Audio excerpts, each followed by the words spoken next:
Hello, today I thought I'd make a video to explain why I stopped using a system that I'd used for decades and moved over to a bullet journal. Okay, so this is pretty much what I used to have. Well, I used to have more books than this actually.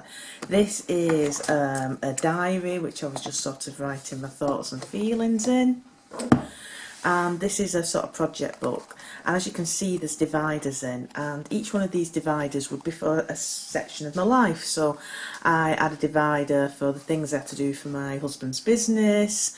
I'm a tutor, so I had all the records for my teaching and where I'm tutoring, things I had to do with the family, my writing prompts, and notice already my writing, the things that I wanted to do is already low on this project book list, and so my writing goals, and I do some sort of storytelling, so all my storytelling notes. Now the problem with this is I get a book like this and other projects would get involved.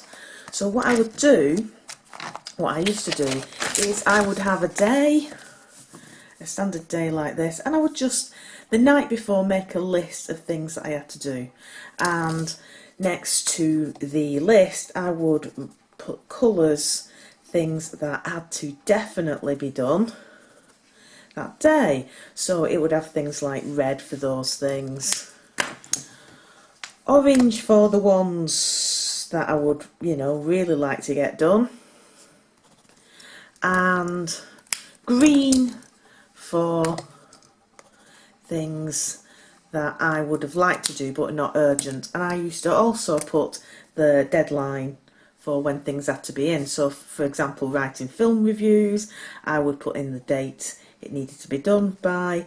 The same with sort of editing jobs. And for lots of years this worked absolutely beautiful. But the problem with this thing is I would only make sure that the first thing in the morning I did all the red tasks. Now that's great, but I got into the habit of just trying to get more and more coloured in red next to it, because trying to get more and more in my days. And the other thing that would happen is during the day people would email or call and saying, can you just do this, can you just do that, and I would add those requests onto my lists because they're for other people. There would be a red priority, and the green things, my writing, my creative projects, things that I wanted to do for myself, were just getting lower and lower down the list. And because I'm a sort of person, both me and my husband are actually, that we don't like asking for help. If somebody phones up and saying, can you do something, we always presume that they must be desperately in need of help. Therefore, we would use that as a priority, when in fact, that's not always the case. So we were being run ragged, doing sort of tasks for things which weren't even urgent, and all the time things that we wanted to do were getting pushed down and down and down, until I got to the point before Christmas where my day-to-day lists were enormous, everything was red, and I wasn't doing anything for me. So then I did the changeover to a bullet journal. And at first I was extremely worried because I saw so many videos of these sort of pretty things online, and I thought, well, is this going to be okay for somebody who basically has 2 or 3 small businesses? But as you can see, I've gone down from, well, it would have been 2 books plus my phone with a calendar in it, to 1 book. So obviously I have my content page and my key, and yes, I have taken a little bit of time to make my bullet journal quite nice, because I was trying to change over from somebody being run ragged to having something that I look forward to sort of looking into and thinking about how I wanted to spend my time. So this was a tool for me rather than me becoming a slave to a to-do list. Also for projects, I found it extremely useful because I could get everything, people's names, their Twitter handles, dates of meetings, all on a double spread. So I found that really useful.